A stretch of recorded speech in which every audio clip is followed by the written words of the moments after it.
Do you frequently wait until the last minute to complete important tasks? If you ever find yourself in this situation, procrastination may be taking your time and diminishing your productivity. Procrastination is the repeated postponement of initiating or completing a task. But is this action usually inappropriate? Habitual is the determining factor. We procrastinate to varied degrees as a whole. Occasional delays on less essential chores that do not negatively affect you or others are not a problem. However, once procrastination becomes a habit that permeates all aspects of your life, it compromises your capacity to work properly. Procrastination is alluring due to the beneficial short-term outcomes that result from delaying action. When you have too many tasks to complete, deciding not to complete any of them can decrease the tension and stress you are experiencing. Avoiding uncomfortable situations is a natural inclination. Putting them off, despite the fact that you will have to do them eventually, at least allows you to avoid facing them right now. Additionally, if you are fortunate, they will disappear or someone else will do them. Additionally, procrastination can be thrilling. It generates crises and the accompanying adrenaline boost. Waiting until the last feasible moment is comparable to playing against the odds. When you succeed, you will likely feel elated and slightly euphoric. These emotions are significantly more intense than the serene, calm satisfaction that results from an early project completion. Waiting until the last minute to begin a challenging task is also a protection against bad performance. You can always argue that more time would have improved the situation.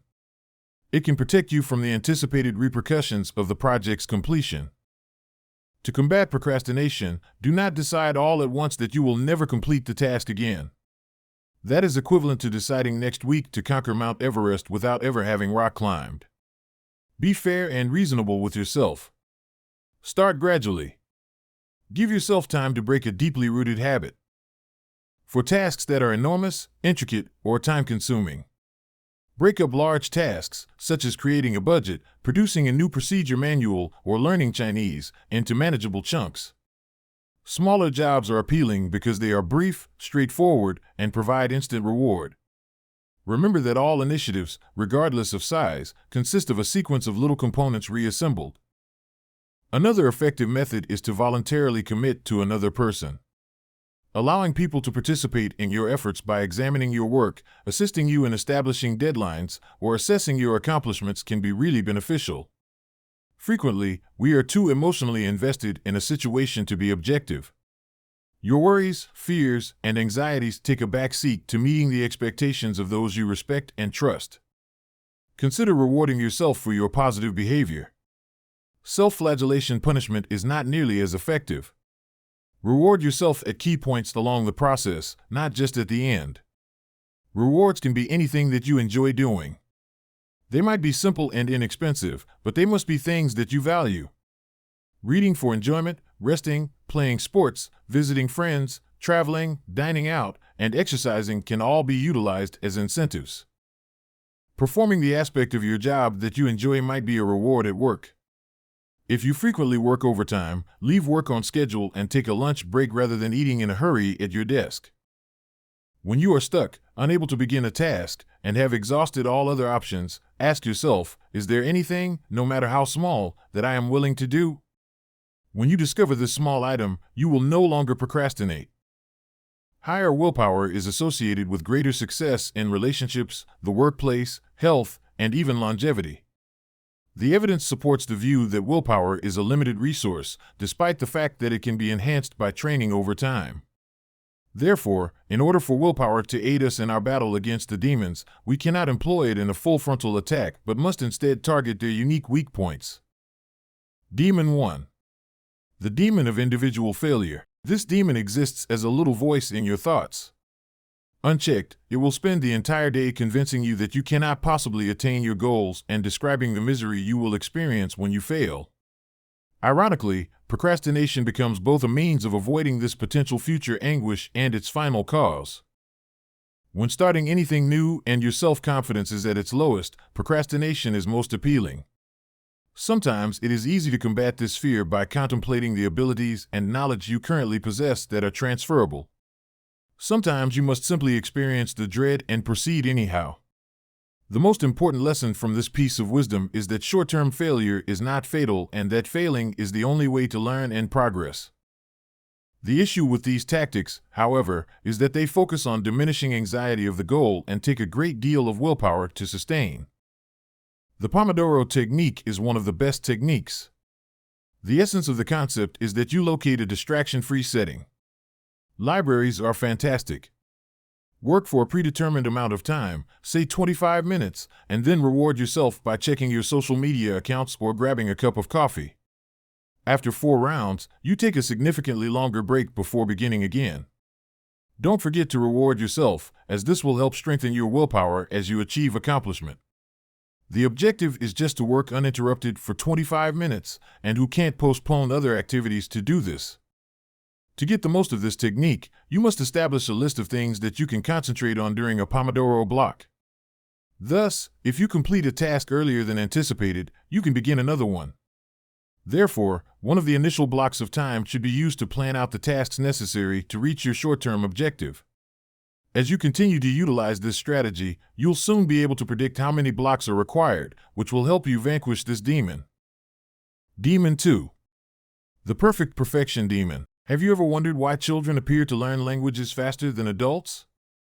The conclusion that children's brains process information in a way that facilitates learning is supported by numerous studies. As an adult, you are adept at articulating complex concepts in your native language, which is a barrier that children do not confront. You are familiar with idioms, cultural references, and the context of sentences. Unlike a child, you are aware that you do not know these things in a second language. Therefore, every possible interaction with a native speaker offers the demon with the opportunity to induce anxiety and halt the learning process. So, this is how the demon performs its duties. It just saps your motivation by describing the embarrassment you would experience if you fall short of expectations. To prevent potential embarrassment and procrastination, skilled individuals may be most receptive to this demon's call. This is due to the fact that they have enjoyed years of respect for their accomplishments, yet must suddenly start again with something new. Here, the essential lesson comes into play once more, but with a twist. Acceptance that success in an area must be assessed against your current ability level, and not your skill level in another field. In other words, acceptance is the realization that flaws are to be anticipated. For example, while communicating with a native speaker in a second language, the focus should not be on precise grammar and phraseology. However, the fundamental goal of communication is to be understood. Then, gradually improve with each interaction by using the lessons learned from past interactions. You have done this before when you were a child when you acquired your original language. Similar to language acquisition, if your objective is to grasp an academic subject, reading the textbook and example exercises will give you an inaccurate sense of your actual knowledge. The only way to determine how far you have advanced is by testing yourself, which is why the tasks at the end of each chapter can be your closest friends. Multiple studies demonstrate that retrieval testing is the most effective method for learning something new.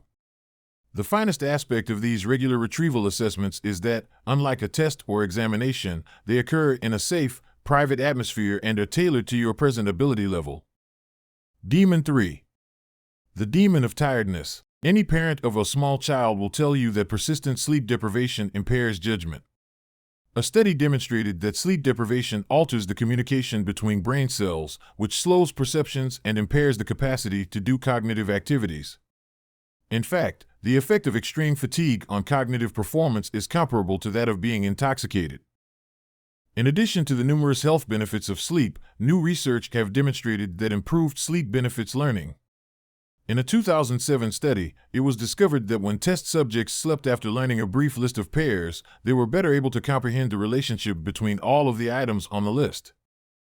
The issue with this demon is that once you are sleep deprived, whatever effort you make to combat it, such as consuming more coffee, has just surface results.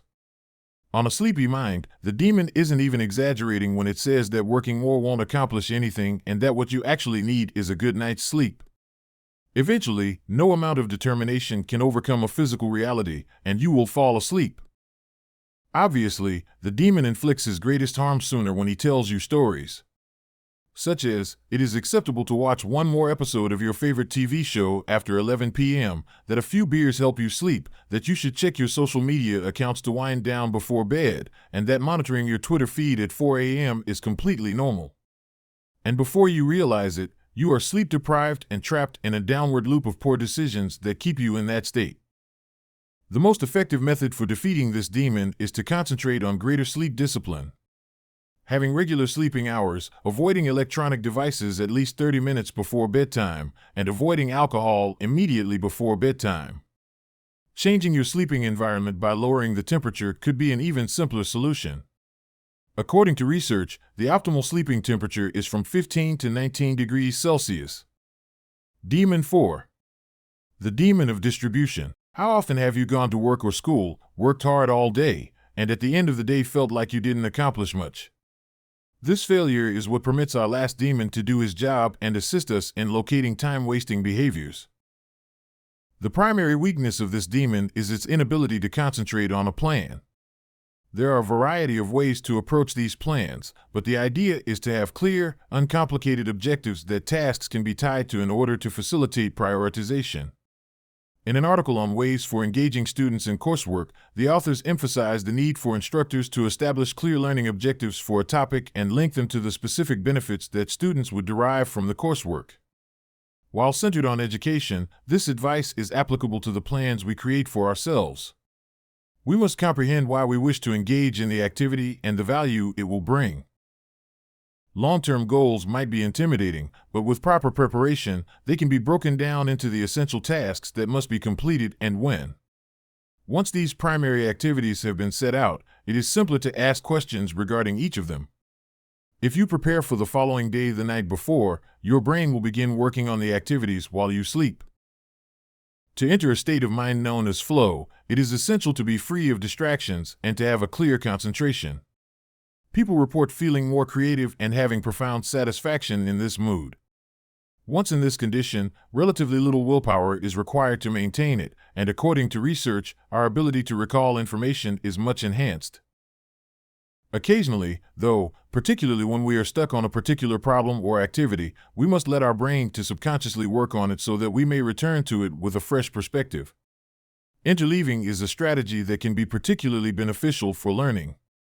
This strategy entails performing similar topics concurrently, such as studying multiple types of tennis serves or combining math and science problems in a same session. The advantage of this strategy is that the various exercises drive your brain to explore alternative solutions as opposed to simply responding mechanically.